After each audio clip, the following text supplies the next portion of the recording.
machines is just around the corner. Robot technology is moving into a whole new world. It is the stuff of science fiction. But should we fear the robot of the future? Or welcome innovation designed to make life easier for us all?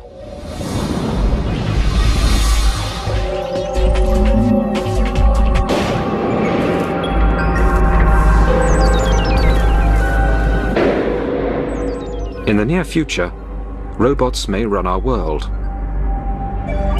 They could manage our cities, our money, even the details of our private lives. They don't have minds of their own, but could they? If they did, what would happen to us? We've seen it at the cinema. Man wiped out by creatures of his creation. For example, in the movie 2001, we had this beautiful spaceship with the state-of-the-art computer technology, and HAL was to carry out all commands given by humans. However, you know how humans are. We're messy. We give sloppy commands, and commands were given to the computer that logically could not be carried out. And so the robot said, well, if the humans give me orders which cannot be carried out, the only logical way to carry out these ridiculous commands is to eliminate the humans. And that's precisely what the robot did. That's the problem with robots. No common sense. Man's innate ability to think, decide, and act has not always served the human race well. But wouldn't a world run by robots be worse? Much worse. If there's an earthquake, all of a sudden we have a shutting down of the water supplies. And the robot will say, well, we must take care of all the fires that are breaking out. It'll divert all the water to taking care of the fires. And at that point, there's going to be a massive dislocation in the water supply inside a city. And the robot will simply not know which catastrophe is more important than another catastrophe. But such scare stories aren't slowing down robot research. In Japan, scientists are competing to recreate the human race in metal, plastic, and silicon.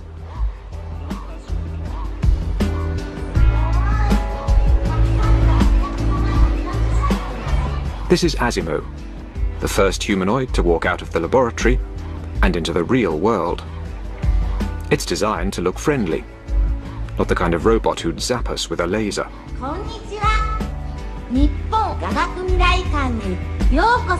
Every step Asimo takes has to be pre-planned, and its batteries only last for an hour. But it's taken nearly 20 years to get this machine up and walking. Masato Hirose was the project's chief engineer. It's our dream to come up with a robot that could be useful in people's everyday lives. I am 46 now, and it would be nice if I could make Asimo into the kind of robot I could use myself in the next 10 years, by the time I'm 55. Asimo's predecessor started off as just a pair of legs. Even so, he was a top-secret project. Scientists didn't want anybody to see their progress or witness their failures. This robot, built in 1986, could only walk in a straight line and needed nearly 20 seconds to take a single step. Picking up the pace was a huge challenge. To walk upright, a person uses 200 muscles, all controlled by the human brain. For a top-heavy robot to walk on two legs, its computer has to perform a constant balancing act. No matter how many times we tried to do this, it always fell over. We refined it day by day, over and over again, and finally got the robot to walk. Engineers spent years monitoring human body movements and then programming their robots to recreate them. It took 4 years to get the speed up to 1 kilometer an hour. It took another 2 years to get the robot to cope with slopes and stairs. Finally, in 1993, there'd been enough progress to attach the legs to something that looked like a body. P1 was almost 2 meters tall and weighed 180 kilos, twice the average weight for a man that size. But its successor, P2, was much lighter and more compact. The first time I saw Honda P2, I was impressed and amazed. It was walking without wires.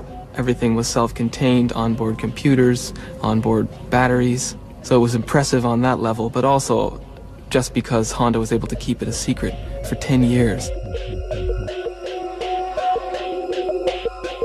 This is the latest model to emerge from the lab, and is a sign of what may one day be in our homes.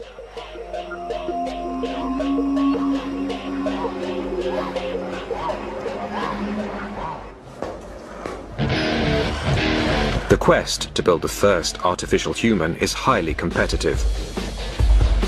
H7 is the result of a multi-million-dollar research project funded by the Japanese government. The objective? The creation of humanoid robots capable of performing complicated tasks, like playing football. Keeping your eye on the ball and kicking it with your feet may be child's play for humans, but it's a major advance for machines.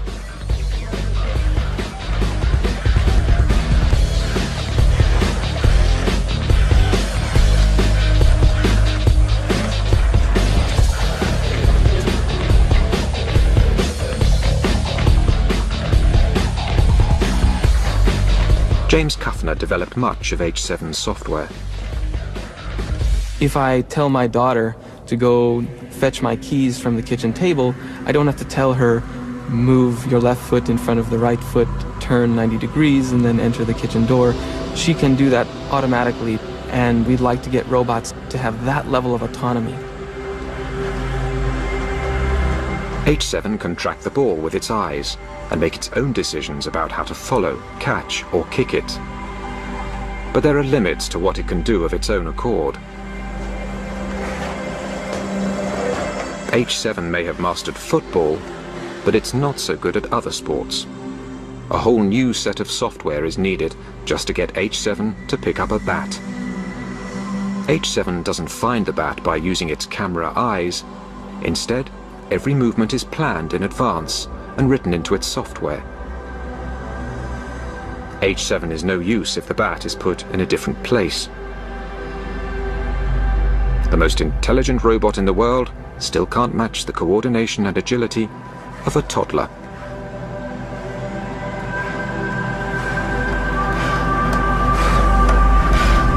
The software that I wrote for H7 took over 5 years to develop and over 100,000 lines of code. And that involved getting the robot to move, pick up an object and put it from location A to location B. It didn't include object recognition, speech recognition, other kinds of sensing like computer vision functions.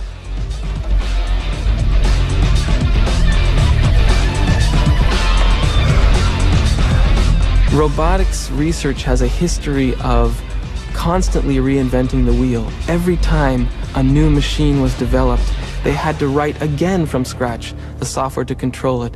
So I really believe that we're not going to be able to make progress in robotics without some way to build upon the lessons learned. Despite the challenges, scientists are pushing forward the development of humanoids, believing there will soon be a need for them in the home and the workplace.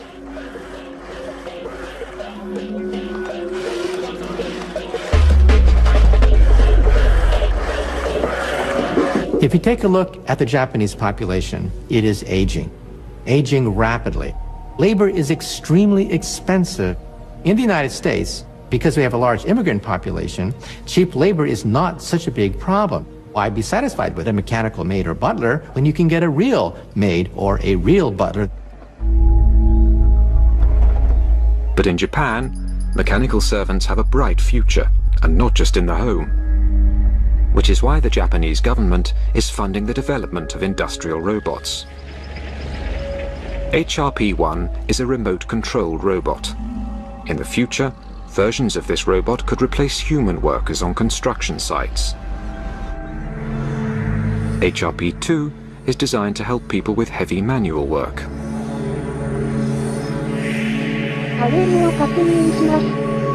It's remotely controlled by instructions given through a headset.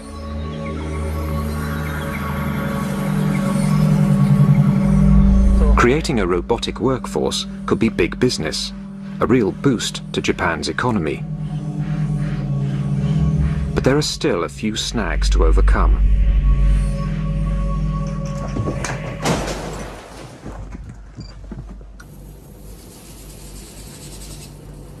Staying upright is a delicate balancing act. Humans who have 10 billion neurons in their brain have spent over 2 million years learning how to do it.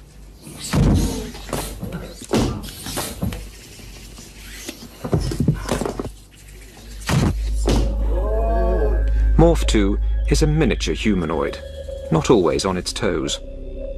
Like a human, it can sense when it's off balance, but it's not always successful at compensating. But when it does manage to stay upright, its range of movement is impressive.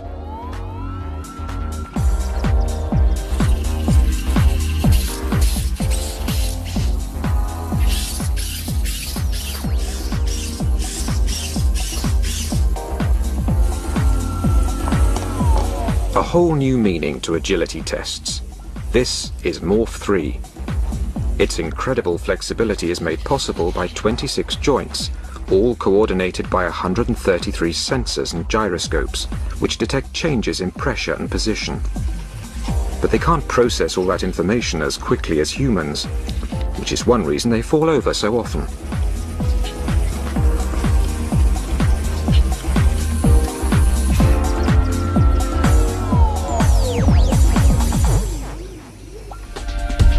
While humanoids are still being developed, other robots are already being put to work. PackBot is a robot designed to help the police or armed forces in dangerous operations. One of the classic situations for the PackBot is a situation where a bad guy has barricaded himself inside a building and a police force is outside looking to make an entry. And they have very little information about what is going on in that building. So the robot is designed to climb stairs, climb into that building, look around, essentially put eyes and ears inside that building, give an idea where the doors are, where the stairway is, where the bad guys are, how many bad guys there are, if there are good guys, and if the bad guys are still alive.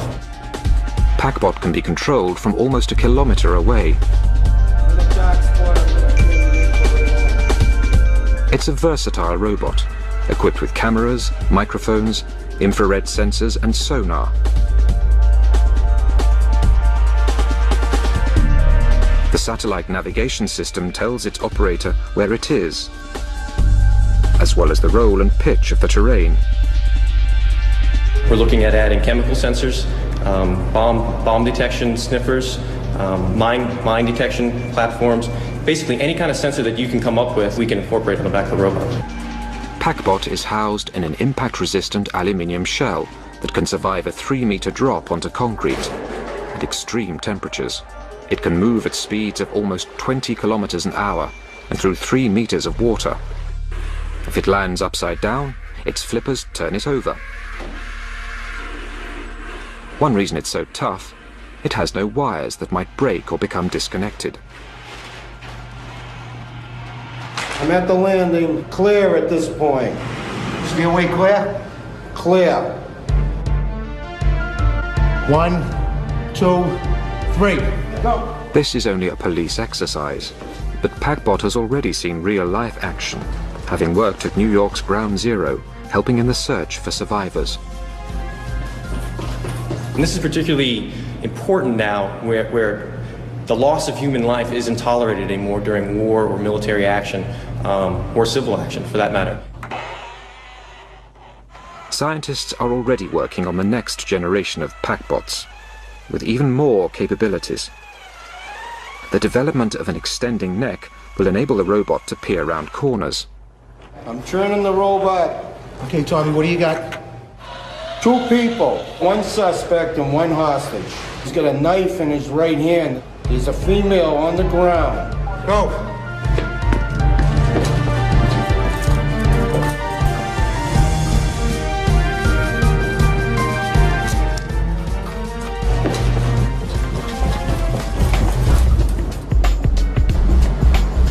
At the moment, PackBot works alone. But there are situations when it will be an advantage to have a whole team. This is becoming possible with new technology called Swarm. This group of little robots works cooperatively. At the moment, they are playing Follow My Leader.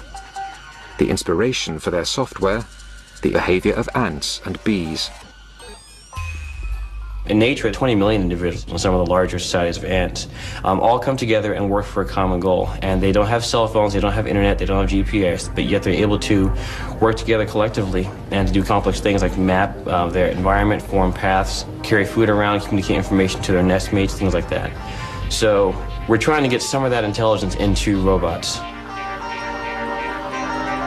Swarm bots can talk to each other without human control. Follow My Leader makes communication easy, especially underground where radio links don't work. The swarm can pass messages through each other until they reach the surface. One robot can say, I need 5 robots to follow me, and 5 robots will run and compete to be the 5 that get to follow, and they'll follow this robot like a train. If one of the robots fails, maybe its motor dies, or maybe it gets caught in a crevice, the world is very difficult. It doesn't matter, because another robot can just jump in and take its place. Teamwork means the swarm can spread out at speed, covering a wide area quickly. The robots can create an up-to-the-minute moving map of the disaster area. So, for example, you could put a lot of swarm members into a burning building, and they could spread out. And they could all have sensors that say where the hot spots are, where the smoke density is, where people might be found. So you've got this map that's growing very quickly. One robot wandering around could never do that. Ultimately, the goal is to construct thousands of swarm robots, clever enough to take on intricate tasks in difficult environments, such as searching for landmines, rummaging through rubble in the aftermath of an earthquake, or even exploring forbidden planets like Mars.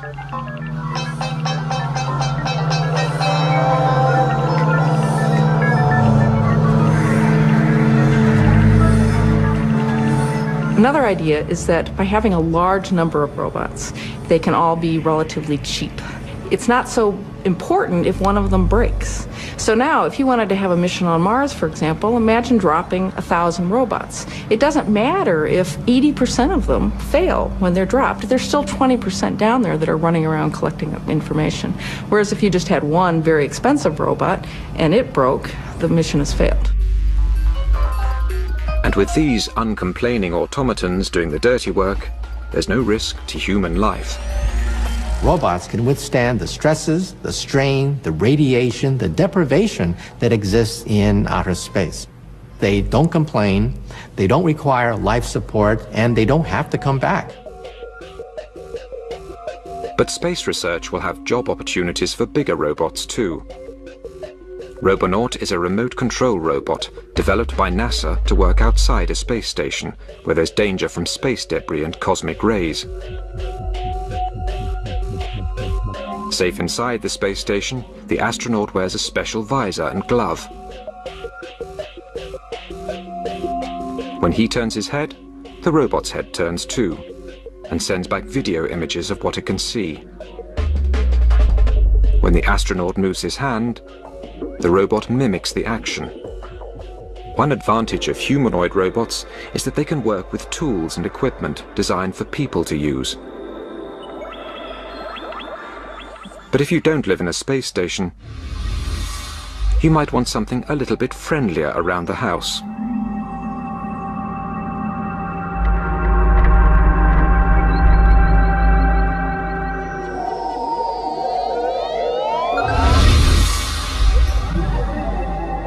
How about a robot that could greet you at the door?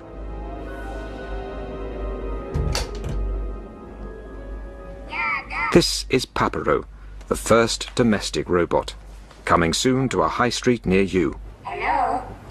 調子はどう? I'm fine, thank you. Yahoo! Papero stands for Partner Personal Robot. It's a PC on wheels. It could act as your personal secretary. It can take voice messages, send and receive email, even operate the TV. 6チャンネル. Hi, hi. Papero is programmed to respond to human requests. It recognizes 650 voice commands and speaks 3,000 phrases. It recognizes people by their faces and recalls facts about them, like their blood types and birth dates. You know when Papero is listening to you because its ears turn green. どういたしまして。 Papero can easily be linked to the internet or telephone. This means that humans can check what's happening at home when they're away. For example, if you can't remember whether you turned off the gas cooker, you can use Papero to see pictures inside your house. You can also check on your pets at home. And because Papero is compact and on wheels, it's very stable. It won't crush small children or trip over pets. And if it does bump into something, it's unlikely to do any damage. Papero likes to be stroked. This tells it that you're pleased, and it remembers its good behavior for future occasions. And if you need a dancing partner, Papero is definitely for you.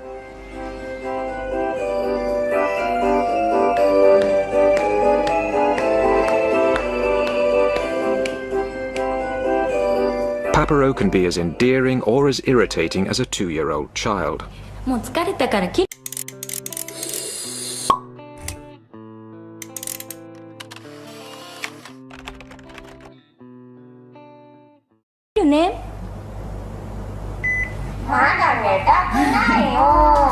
But it has one great advantage over any toddler.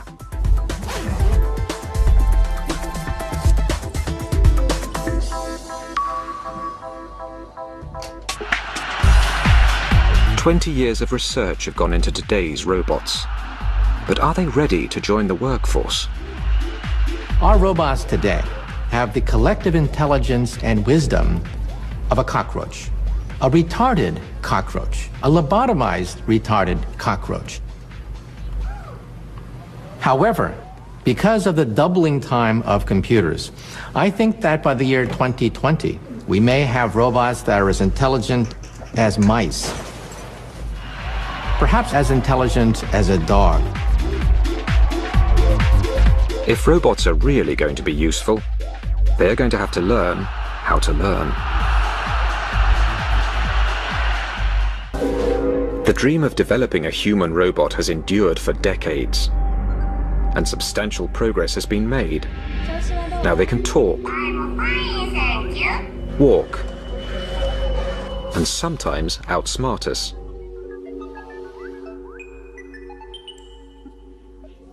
Playing chess against a grandmaster demands intellectual skill. But in 1997, the world's greatest chess player, Garry Kasparov, was beaten by a computer called Deep Blue. So, if they are so clever, why haven't we put them to work yet? The real problem, why we don't have mechanical maids and butlers, is the common sense problem. Things we take for granted are almost impossible to perform by robots. We know that water is wet. We know that strings can pull, strings cannot push. We know that when you die, you don't come back the next day. It would take experts centuries to program a robot to have the common sense of a 2-year-old. So now, robot designers in America are trying a different approach, getting them to learn. Cog is a robot that, like a baby, is learning through experience. Cog has several cameras. Through them it can see objects in wide angle or close up. It can track objects, sense and depict color. You see, robots can see. In fact, robots can see about 10 times better than you can see. But robots don't understand what they are seeing. They don't understand anything more than lines and simple geometric patterns. At first, Cog didn't know where its arms stopped and where an external object began. But by seeing and poking these toys, Cog is slowly learning the map of its own arm and how to distinguish a particular object from the background.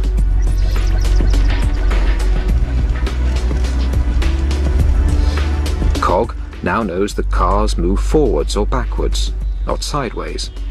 So, even when the car is placed in a different direction, Cog hits it from the front or back. If robots can learn from experience, they won't have to be programmed for every task. But this initiative is still labor-intensive.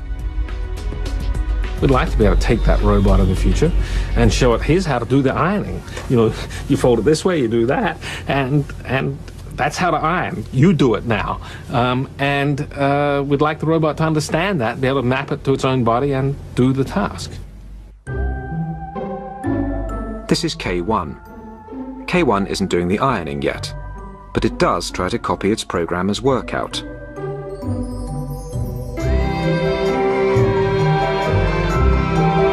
Judging by this performance, no one is going to let it loose on the ironing for some time.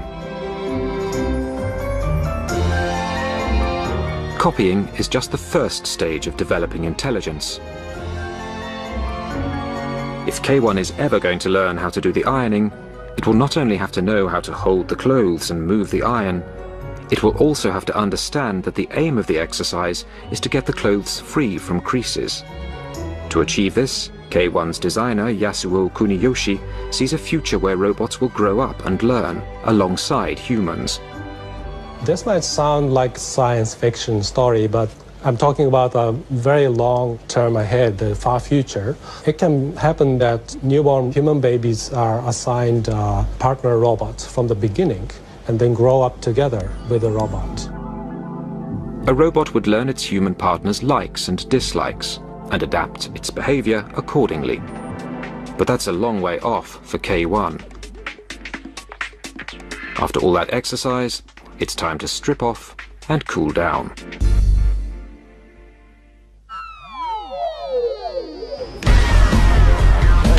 Here. Okay, you go, DB. Now you're playing.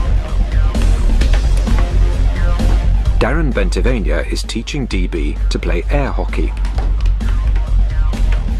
DB's camera eyes have been set up to track the puck's bright colour. So far, so good. As long as the lighting conditions don't change. Now you know how to play it. Alright, getting a little better. But to play the game, DB not only needs to see the puck, but to predict where it will be a few seconds later. That's my score. The puck not always can be seen. Sometimes it goes underneath an arm or it's in a corner. So when this happens, DB cannot see the puck anymore. So it's almost as if you were to play air hockey and somebody was always to do this to you. So you're trying to predict, and then all of a sudden somebody covers your eyes, and then they take your hands away, and now the environment has changed. Yeah, okay, now hug the puck now. Give it up. Once DB has learned how to keep an eye on the puck, it then needs reasoning skills to decide its strategy.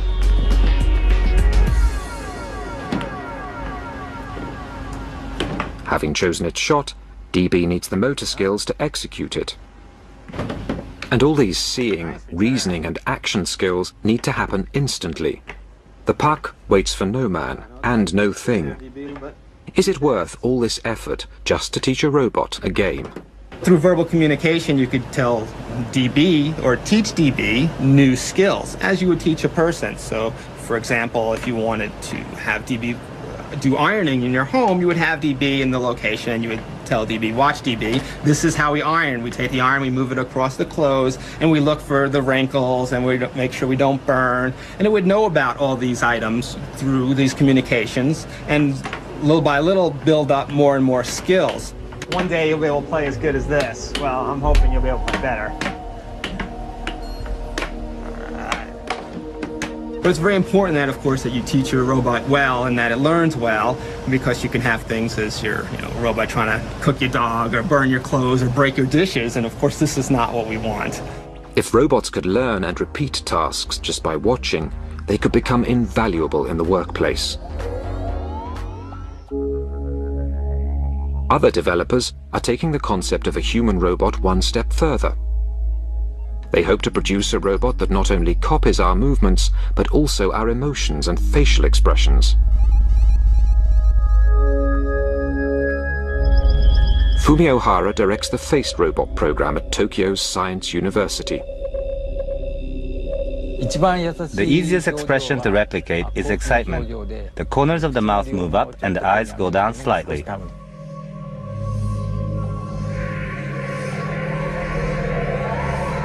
But for surprise, the eyes get bigger and the mouth opens, like this.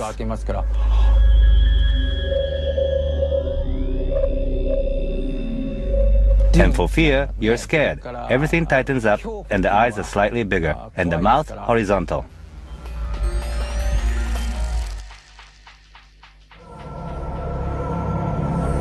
Not exactly a pretty face, but a functioning face, the first of its kind in the world.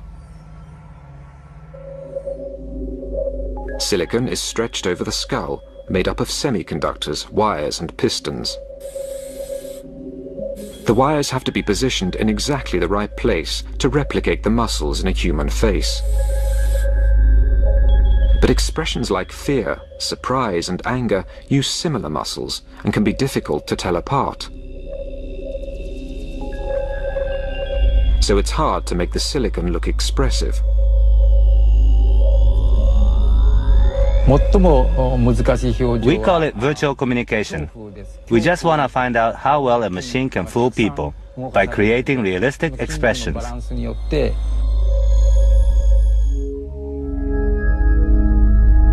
Hara believes that a great deal of communication is through facial expression alone. To communicate effectively with humans, robots will need to express feelings we can understand. With the help of tiny video cameras mounted behind the eyeballs, this robot can already read human faces and copy what it sees. It's programmed to recognize and recreate 6 emotions. But Hara wants to give the face a voice so the robot can not only look angry, but sound angry.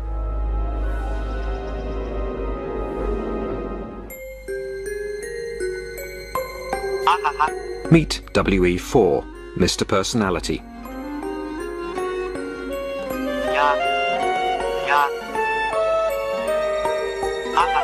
It really seems to enjoy tracking a red ball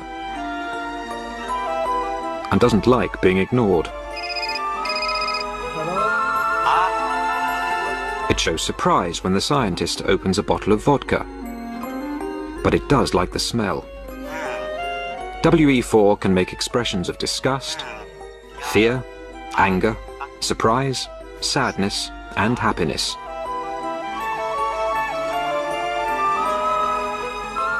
Once a robot can express these reactions spontaneously, it will be well on the way to having a personality. For successful communication, the key issue is compatibility. 2 incompatible people are not likely to become lovers or marry each other. The next step is to make each individual robot's personality harmonize with individual people.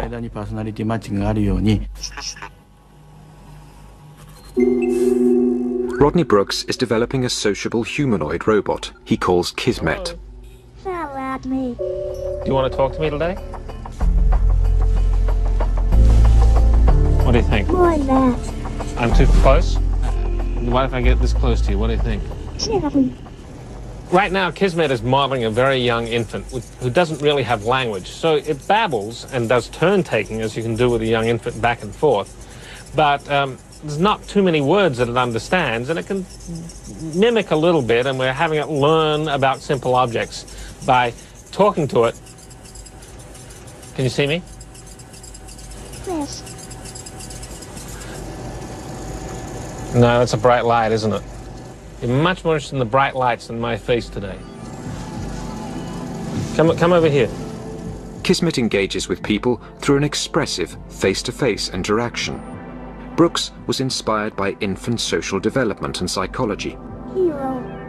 Kismet has a bunch of different emotions, and it will react differently to the same stimulus depending on what emotional state it's in. Sad. So we never know from minute to minute or even day to day how it's going to interact with us. Then well. Hello. Hello. Do you like me? Yes. Kismet was designed to react to social cues and learn from a human instructor. Kismet, say horsey. Say horsey. Horsey. Good robot. There you go. Yes. Kismet. 15 computers are involved in making Kismet either bored, lonely, stimulated, tired, talkative, or silent. It's still only a rudimentary personality, but robots are slowly becoming more and more like humans. Very smart robot, Kismet. I think we'll still want plenty of robots that don't have any emotions. My refrigerator works 24 hours a day, 7 days a week, and I don't want to feel sorry for it having to work so hard. But I think there may be some roles for emotions in robots that we want to interact with on an everyday basis, because it's a very intuitive way of us understanding what's going on. Robots are already in the workplace, and they may soon be in our homes. But what about more intimate, life-changing involvement?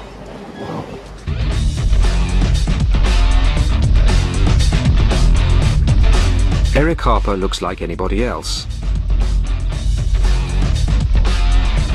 But one part of his body is completely robotic. 9 years ago, Eric lost his right arm in a printing press accident. The day I lost my arm, I had been working late. The rest of the shift had gone home, and I jumped up onto the machine and actually fell in and was drawn into the machine, and then it shut down. My arm stuck in the press, and day shift isn't going to come in till 5:30, so I have 4 hours to wait. Eric was eventually rescued, but most of his right arm had to be amputated. I was right-handed, and having lost my arm, it was like, oh, well, this is going to kill me? No. I'm going to go on. I'm going to do what I want to do. I have a life to live, and it's not going to stop me. The robotics in Eric's new arm are designed to respond naturally to his body movements. The arm consists of microprocessors, circuit boards, motors and gears. It weighs nearly 3 kilos. Electrodes in the socket receive electrical impulses from what's left of Eric's muscles.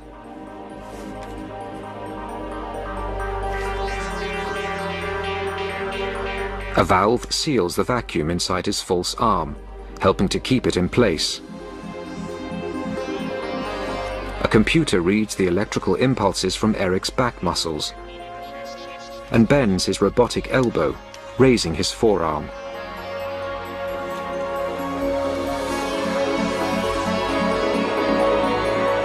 Eric can make his hand close by flexing his biceps and open by flexing his triceps. Like all robots, we have to run on battery power, and I have to pop out the battery on the bottom just like this, and then get a new battery and put it back. Occasionally I'll get caught and I'll just run out of energy.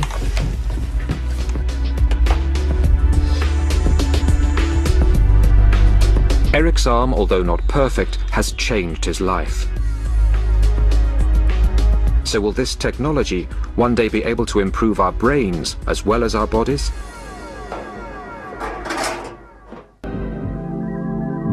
This stroke victim can't move or speak, but an electronic brain implant gives him the ability to operate a computer by the power of thought alone. His thoughts generate electrical activity in the implant, which is picked up by an aerial link to the computer. The signals are then translated into action, and the cursor moves on the screen. The brain is able to communicate with electronic devices really because they speak the same language, which is electricity. A two-way signaling system is being developed so that implants can also receive information from other parts of the body. We want to bring touch into the brain directly using stimulation through arrays of electrodes in the brain. And we think that it will be possible someday for people who are quadriplegic to be able to feel their body again. External brain stimulation is already being put to the test. This is the world's first radio-controlled rat.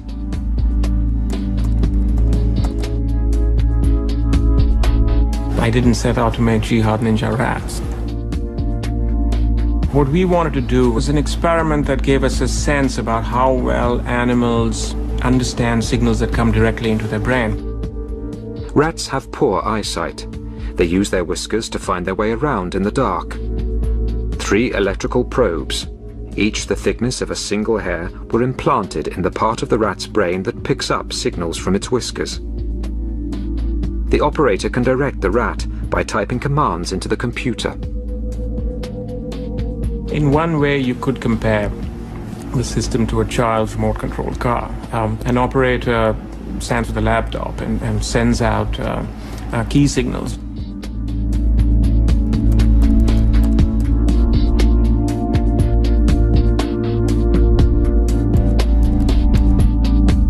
When the signals are turned off, the rat becomes confused until the next signal is given.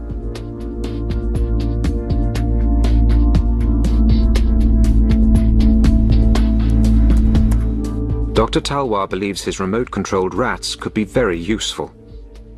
At the time we were doing the experiment, 9/11 happened in New York, and we were looking at these images on television, and it occurred to us that what we have in front of us could be a very cool technology to solve many of the search and rescue problems. Rats could be invaluable for search and rescue amongst wreckage, or for sniffing out hidden landmines. Unlike clunky machines, rats are familiar with rough terrain and small spaces. The concept has not been well received by animal rights groups. Such experiments will be regulated and may be limited if they're shown to cause unnecessary harm or stress to the rats and mice. But one day, humans might choose to have brain implants themselves. As the baby boomers of the world get older and older and more scared of falling apart, I think you'll see lots and lots more medical pressure to augment our bodies and improve them through putting direct silicon digital connections inside our bodies. We've seen time and again that what starts out as a technology for helping people who are ill or sick or injured then becomes optional. And the great example of that is cosmetic surgery. It started out for helping people with burns, but now cosmetic surgery has a whole life of its own for improving people's looks and well-being. If this is what we're prepared to do to make ourselves more beautiful, what would we do to be brighter, more talented, more athletic? We could give people supranormal senses. We can give them the ability to have ultrasound. If you have ultrasound, then you can detect the presence of objects near you without seeing them. You might be able to use infrared, which would allow you to see in the dark. You might have supranormal reflexes. You'd be able to hit a baseball coming at you much faster than you can now.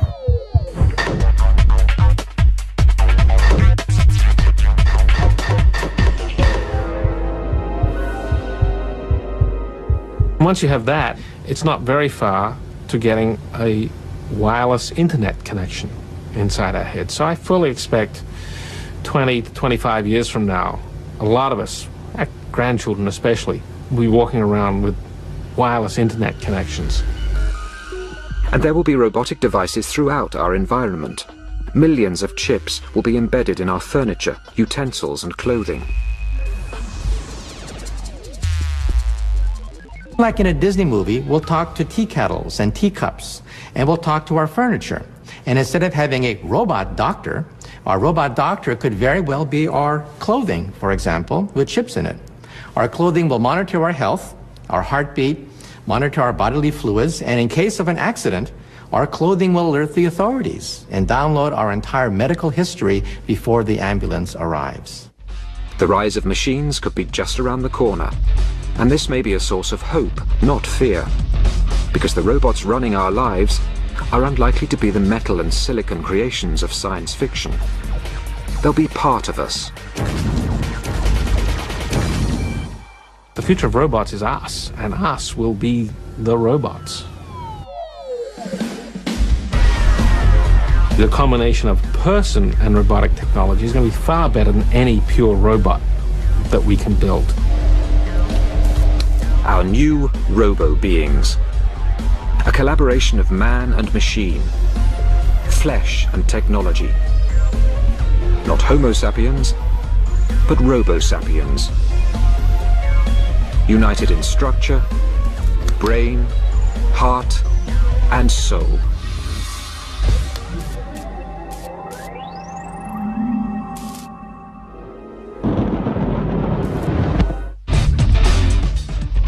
Next tonight, there's a terrifying game of cat and mouse off the coast of Bermuda when American and Soviet subs collided. Nuclear sharks after the break.